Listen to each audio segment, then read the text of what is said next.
Hungry fools like you all, please better respect yourselves and answer me while I'm still nice. What are you doing on my land with your body odor selves? So you now have so much boldness to talk to your elders anyhow. Today, somebody will see Pepe. Something has happened, oh. Hell, this small girl dealt with us, so Igwe. This girl gave me blow. Once upon a time in the city of Oka, there lived Inena. Inena was the first daughter in a family of 5 girls. Life struck them hard when death snatched both their parents while they were still very young. From that day, Inena became more than just a sister.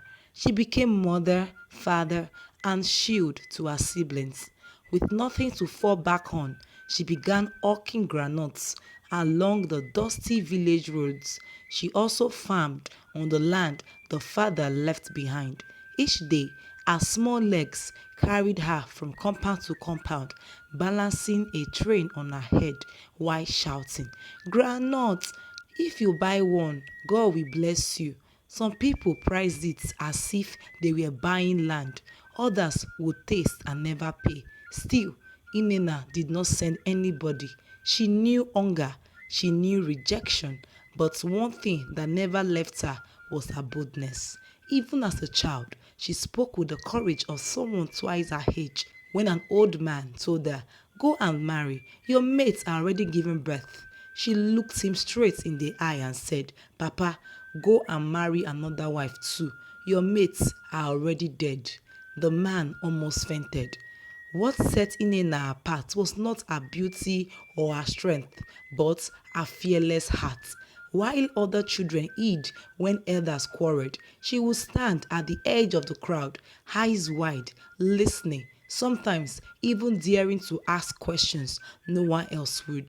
That courage became her armor, the only inheritance her parents unknowingly left her with. Years passed, and the girls grew. The king's men, the very men meant to protect the people, turned into wolves. They began to take families' farmlands, claiming that it was for them, mostly from orphans and widows. They sold the palm trees, sold the harvest, and pocketed the money. The village became distressed. The four men called themselves the four dimension that can't be moved. Their names, Inche Maduka, Iche Jackson, Iche Okoro, and Iche Ezedu, each with a pot belly so big that when they sat down, their knees disappeared. After every wicked act, they would gather at the palm wine joint just like it was a board meeting, with Nkwobi on one side, fresh palm wine on the other. They would start bragging. Inche Okoro would laugh, spraying spits everywhere. See that small boy, oh. He was shouting because we took just one small land. Ordinary land though. Did I carry his girlfriend? Iche Ezedu chewing meat like a goat. Don't mind him. I told the village youth to flog him mercilessly. Before I could finish talking, they dealt with him with koboko. The boy's shouts sweet me past any kind of music. Inche Jackson licking his oily fingers. As for me, I told him his late father was owing me. The stubborn boy said his father wasn't a debtor. Imagine the nonsense. Inche Maduka, already drunk, shouted, "But that is true, oh. His late father was not that kind of person. But who cares? After you sold the land, I ate the money well. Land money is very sweet. It's sweeter than palm wine. In fact, if you taste land money, you won't like your wife's food again." Then all of them burst into laughter, their bellies shaking like watermelons on a bicycle. Inena's siblings were going to the village school, but truth be told, the school did not teach much. The teacher would just write A for apple. So Inena became the real teacher to her siblings. She would pick charcoal from the kitchen fire and write on the mud wall. Her siblings loved it. They were doing so well that sometimes they even corrected the real teacher in class. To make her teaching better, Inena would borrow textbooks from people and use them. After that, she would balance her train and hawk groundnuts or head to the farm to fetch vegetables. One hot afternoon, Inena was coming back from the market when she suddenly saw her last sister running like a goat that escaped from rope, tears pouring down her face. Sister Inena, Sister Inena, the girl shouted, almost falling. Inena dropped her tray in confusion. What is it? Why are you running? Did you swallow pepper? The girl cried louder. We went to the farm to get vegetables to cook, and we met the four dimensions men inside our farmland, showing two strange men the place to buy. Inena's eyes widened. Her heart jumped like mortar pistol. What? She screamed, holding her waist. Inside our farm, the land Papa left for us, those pot-bellied e-goats are finally run mad. How can they sell what does not belong to them? She looked up to the sky and shouted, God, hold me, oh, before I use my bare hand to reset their big heads. Her siblings just stood behind her, nodding, because when Inena shouted like that, everybody knew drama was about to start. Inena ran with Chika, her little sister, and they got there. The four pot-bellied men were already counting cash and laughing together. Then Inena asked, what are you people doing in my father's land? Nche Maduka said, hey, small girl, what's the problem? Are you mad? You don't know how to greet anymore. Which one is, what are you here doing in my father's land? Inena scoffed, greet who? You mean hungry fools like you all? Please better respect yourselves and answer me while I'm still nice. What are you doing on my land with your body odor selves? Nche Okoro eyes widened. These small rats. So you now have so much boldness to talk to your elders anyhow. Nina turned to Chika and said, run to where we keep farm tools and get me PS. Chika rushed like her life depended on it. Nche Jackson turned to the other Iche, looking scared. This is Nina. She's like a warrior. She has fire in her eyes. Let's leave her. Iche Ezedu said, let me see what she will do. Before he could complete the statement, Chika came back holding one long hole and Papa old frying pan. Inena grabbed the frying pan and raised it up and shouted, today, somebody will see Pepe. This is PS, pan and strength. The four men looked at one another, their pot bellies shaking. Nche Maduka swallowed hard. This small girl wants to wound somebody, oh. Nche Okoro whispered, our mouth is sharper than cutlass. The men ran out, shocked at how aggressive Inena had become. The buyers shouted, but wait, oh, chiefs, you gave us land documents. Are they fake? If they are fake, oh, I will arrest you all. In fact, we are not buying again. Return our money now. Nche Jackson quickly said, please ignore that small girl, my potential buyer. In fact, we will deal with her later. The buyers hissed, see, deal with her later or not, we don't care. Mr. Sellers, you want us to build on a poor girl farmland and you think we will progress? Better give us our money now or we'll use blow and scatter all your teeth today. Immediately, the fat man called four dimensions quickly refunded the money. As soon as the buyers left, the four dimensions men dragged themselves to the Igwe's palace. They sat down lamenting like children who lost their biscuits. Nche Jackson groaned, Igwe, something has happened oh. Hell, this small girl dealt with us, so Igwe. In fact, this girl gave me blow from head to toe, from the crown of my feet to the sole of my head. Iche Maduka, who was already angry, burst into laughter.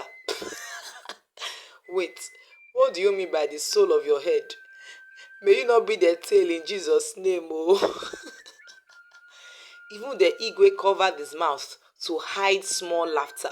You people are not saying anything sensible. What really happened? Why did the girl attack you? Nche Ezedu answered, Igwe, it's a small matter, oh. We only asked her to bring the money her father owned us. She refused. We pitied her and left her. But yesterday morning she came again saying we should sell her father's land. I said, are you serious? She said, yes now. Sell, sell. Just then, the princess who was passing by stopped and chipped in. That is strange. How can somebody who doesn't even have money now be shouting that you should sell her father's land? That's bad though. Before she could finish, the chief's eyes widened like fire. The Igwe raised his hand. Princess, this is men's matter. Don't put your mouth here. Go where you are going. But dad, don't butt me. The Igwe snapped. I'm sorry, your highness, she said quietly and left.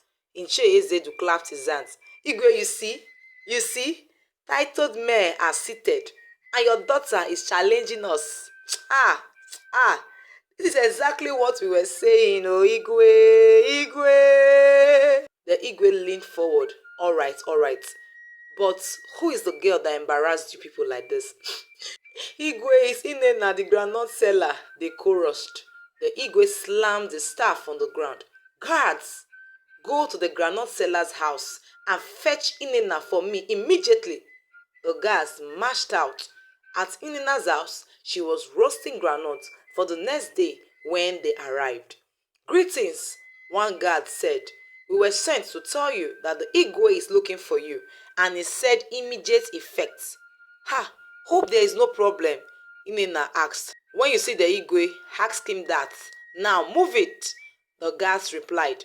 Inena quickly called her sisters and whispered, Please, I'll be back soon. Help me and watch after the granite. But the sister started crying. Sister, don't go, don't go, please. Sister, don't cry now. I said I'm coming back, okay? The guards grabbed her and began leading her away. Just then, the princess returning from her walk saw them and stopped. Let her go, the princess commanded the guards. But the Igwe message was firm. She must come immediately. The princess stood her ground. And who says you won't go with her? Since women are not allowed to talk here, let's dress her like a man so she'll be listened to. And let all the oppressed youths, widows, and orphans assemble and walk with her. Nena stood frozen, blinking like someone who just heard free food is finished. Okay, my princess, thank you so much. I'm tired of this men's operation. It's too much. Thank you for your support. The princess smiled. Don't thank me yet until the job is done. Come with me. The guards spread the news quickly. Anyone with something to say against the four-dimension men, gather now. Meanwhile, the princess took Inena to the man who sold Ishiagu clothes. Give her sheaf clothes, she ordered. The tailor eyes nearly fell out. My princess, it's wrong, oh. If your father hears this, there will be problem. The princess folded her arms. So, it is not serious when widows and orphans go hungry because of those wicked men. Do as I say. Nena, always bold, slipped into the Ishiagu, wore the red cap, grabbed the walking stick and stepped outside. The people screamed, abomination, Tufiakwa, God forbid. Ah, look at this girl, oh, she has gone mad. But Inena did not mind. She marched proudly to the Igwe's palace. By then, the oppressed widows and orphans and youths had already gathered shouting, We no go gree, enough is enough. Igwe, come to our rescue. The Igwe came out with the four fat chiefs trailing behind him, looking like goats led to slaughter. They expected to see Inena crying on her knees, but instead they met a crowd and Inena smiling in chief attire. Igwe, you sent for me, she said, bowing slightly. The Igwe squinted. Why are you wearing chief's clothes? Inena raised her stick. Because in this land, women are not allowed to speak freely. So the princess dressed me as a man. Now I can talk as one. Then she narrated everything the four dimensions men had been doing, stealing land, cheating widows, starving orphans. One by one, the victim stepped forward and spoke. The Igwe shook his head in shock. What? So all this has been happening and I never knew? He banged the staff. Guards, remove their caps and lock them up for 2 weeks without food or water. Let them taste their own medicine. The four-dimension chiefs fell on their knees crying like babies. Igwe, please, don't listen to her. We are innocent. But the crowd shouted, That's a lie. The women and children burst into laughter, pointing at the disgraced chiefs. From today, Igwe said, raising his staff again, Everyone is important. Anyone who takes what is not theirs will face the law. My daughter Inina, you are bold and brave. From now, you'll be the youth president and you will work with the women to organize empowerment for the youths. You are trustworthy and hardworking. The crowd cheered. The princess was also praised by the Igwe for her wisdom. From that day, things changed.